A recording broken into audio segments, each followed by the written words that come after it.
Kuasa Kantor Guna Tempat itu tanggal 19 Maret 2025. Sebenarnya perkara ini sudah saya berikan somasi pertama dan kemarin saya juga sudah berikan somasi kedua, ya Bapak ya. Nanti secara kronologis, secara singkat, Bapak Kian Ines, Bapak Suwandi sebagai klien saya akan menjelaskan kronologis sedikit lah terkait masalahnya. Coba dijelasin Pak.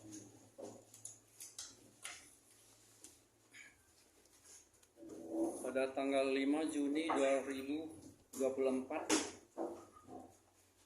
kami kan tinggal di apartemen CBD Pluit. Jadi Badan Pengelolaan Apartemen Pluit dan PT Sukadindo Pakkama Indonesia itu pengelola parkir. Ya, mereka menggembok mobil kami. Mobilnya digembok ya? Ya, digembok di rantai. Dan mobil ini ialah free parking. Jadi kami nggak ada hutang parkir sama sekali. Tapi mereka menggembok itu, dia memberitahukan kepada kami bahwa berhubung ada satu mobil lain di milik kami, menantu saya lah, itu ada hutang biaya parkir. Jadi mereka menggembok ini, menahan ini sampai kita nggak bisa keluar lingkungan itu. Akses parkir itu sudah diblokir dan kami diawasi oleh tim security itu setiap saat. Kami ada gerak-gerik sedikit aja mereka mengawasi. Dia seakan-akan kami itu apakah sebagai maling ya. Jadi kami sangat resah. Dan mobil itu diblokir itu sejak tanggal 6 Juni, 5 Juni. Parkirnya udah diblokir ya? Blokir. Kita nggak bisa bergerak apa-apa. Dan sampai sekarang juga sama, nggak bisa keluar. Jadi pada proses itu kami udah minta mereka, ya yuk kenapa menahan mobil kami. Dia bilang yuk harus bayar hutang biaya parkir yang mobil satu lagi. Jadi kalau you nggak bayar mobil ini nggak bisa keluar ya. Saya bilang ini kan milik saya. Saya kan nggak hutang biaya parkir. Jadi seakan-akan aset saya itu disandra. Jadi saya merasa sangat nggak enak lah ya. Tapi apa boleh buat, saya nggak bisa buat apa-apa. Dan pada tanggal 1 Juli kami terima surat dari pengelola, itu surat dari Pak Rian.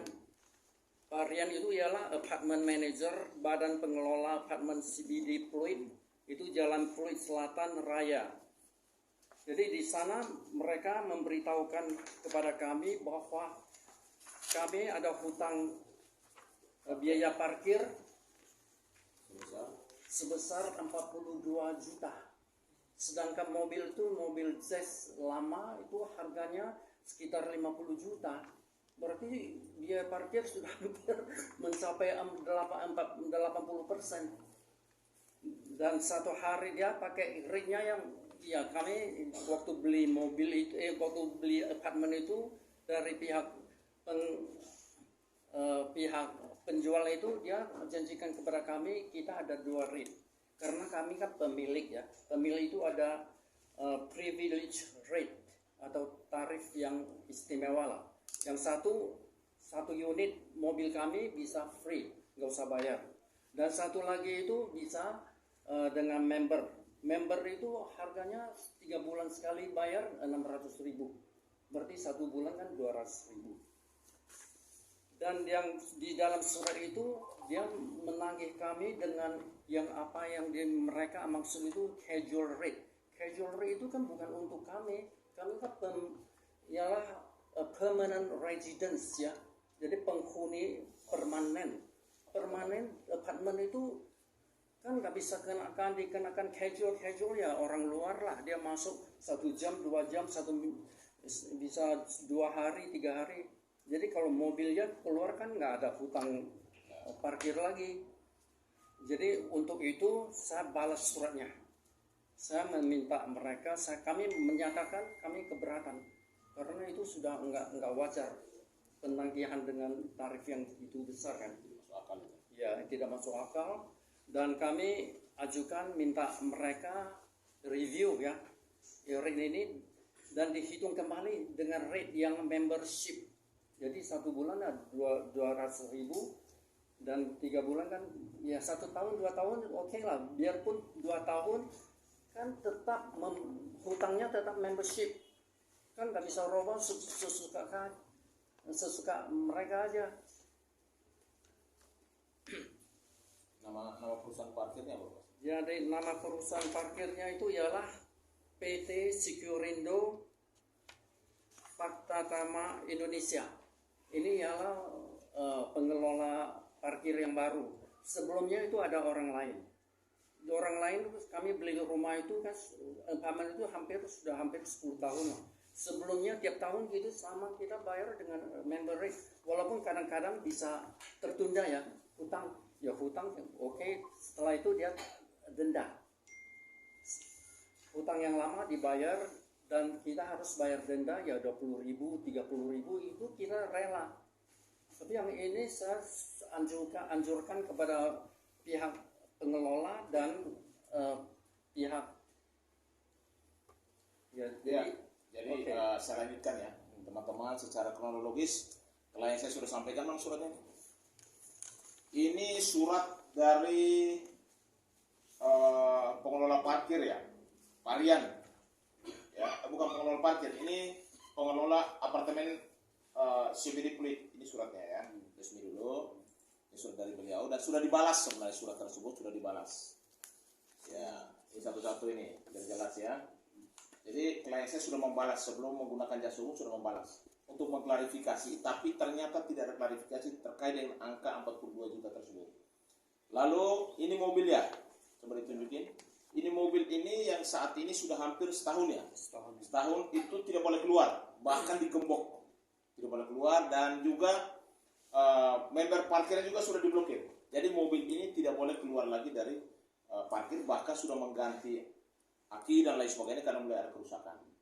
Dan kami setelah beliau memberikan surat kuasa ke kami ya di tanggal 19 Maret 2025, ini surat kuasanya ya. Setelah itu kami berikan somasi ya, somasi itu di beberapa minggu yang lalu ya, sudah berikan somasi tapi tidak direspon. Kemarin juga tanggal 23 kemarin ya 23 Mei saya berikan somasi kedua untuk direspon, dan somasi tersebut saya tembuskan juga ke Gubernur DKI, ke Kementerian Perhubungan, ke Kementerian Keuangan, Wali Kota Jakarta Utara, Kepala Kepolisian Polda Metro, Kapolres Jakarta Utara, Badan Pengelola Pendapatan Daerah DKI Jakarta, Kejaksaan Negeri Jakarta Utara, dan juga Kepala Suku Badan Distribusi Jakarta Utara dan Kepulauan Seribu, dan juga suratnya langsung kepada manajemen atau badan pengelola apartemen CBD, kepada Pak Rian, karena Pak Riannya memberikan tagihan.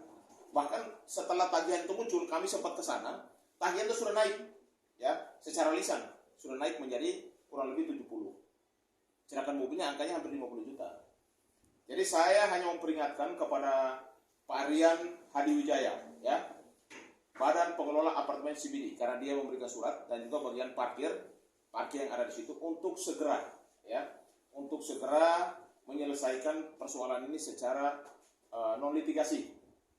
Karena ketika beberapa hari ke depan surat somasi kedua belum juga dibalas, saya pastikan pasti akan mengambil langkah hukum yang tegas, baik perdata maupun pidana ya. Karena terus terang aja kerugian klien kami ini sudah banyak. Mobil tidak bisa keluar, sedangkan mobil itu tidak termasuk dia tidak, justru dapat member gratis, yang ditangani member gratis ini. Bahkan dihitungnya secara manual, yang seperti orang tamu yang datang masuk dihitung per jam, padahal dia adalah penghuni tetap apartemen yang mendapatkan fasilitas member gratis ya. Jadi di sini saya sampaikan bahwa ada beberapa pasal pidana yang ada dugaan yang dilanggar. Satu, ada pengangkatan mobil Pak ya, mobil tidak bisa keluar. Jadi yang kedua ada indikasi dugaan pemerasan juga ada di situ. Dan juga di sini saya mau sampaikan di Undang-Undang Perlindungan Konsumen ya, Undang-Undang 10 nomor 8 tahun 99 tentang perlindungan konsumen, pasal 10, pelaku usaha dalam menawarkan barang atau jasa melalui pesanan atau tanpa pesanan dilarang keras melakukan penawaran promosi barang atau tidak jujur dan menyisakan penawar promosi barang atau jasa dengan memaksa atau dengan cara lain menimbulkan gangguan fisik atau psikologis. Jadi ini memang sudah psikisnya Bapak ini sudah banyak terang karena selama ini punya mobil tapi tidak bisa pakai. Jadi pelanggaran hak asasi manusia juga kan kami lihat. Ya, jadi kepada Pak Aryan dan juga pengelola parkir saya sudah somasi Badan Pengelola Apartemen City Fluid untuk supaya segera ya merespon somasi kami yang kedua sebelum kami melakukan tindakan hukum yang tegas baik secara perdata maupun pidana. Itu dulu. Mungkin ada pertanyaan dari teman-teman, silakan. Surat somasi yang ditunjukkan ke pihak apartemen jangka waktunya berapa lama, Pak? Ya, 3 kali 24 jam. 3 hari. 3 kali 24 jam. Berarti apabila tidak digubris, abang bakal ke pihak kepolisian atau seperti apa, Pak? Ya, udah pasti saya akan menggugat secara perdata dan akan melaporkan secara pidana karena setelah kami analisa ada unsur pidananya juga sih. Mas Wali, ini kejadian pertama atau mungkin ada orang lain juga yang terkena masalah? Jadi dari pemberitahuan oleh Pak Aryan itu, dia kan mau suruh kami bayar. Saya bilang, masa bayarnya harganya kok tinggi sekali ya, kan sudah hampir melebihi separuh dari harga mobil. Dia bilang, nggak bayar, orang lain dulu sudah pernah bayar. Ada dua orang tua itu dia nggak ngerti apa-apa Tapi juga. secara lisan ya. Secara lisan. Itu Pak Aryan yang memberitahukan kepada saya dan saya tulis dalam surat saya juga. Jadi kelihatan itu bagaimana kami nggak ngerti lah. Ya, jadi klien saya itu nggak paham hukum sehingga dia sebenarnya sudah suratin minta pengelola manajemen City Fluid untuk mengklarifikasi kenapa ada angka 42 juta.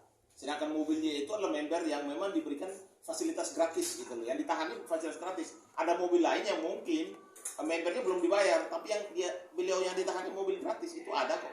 Kenapa semua keluar masuknya member tersebut sudah diblokir?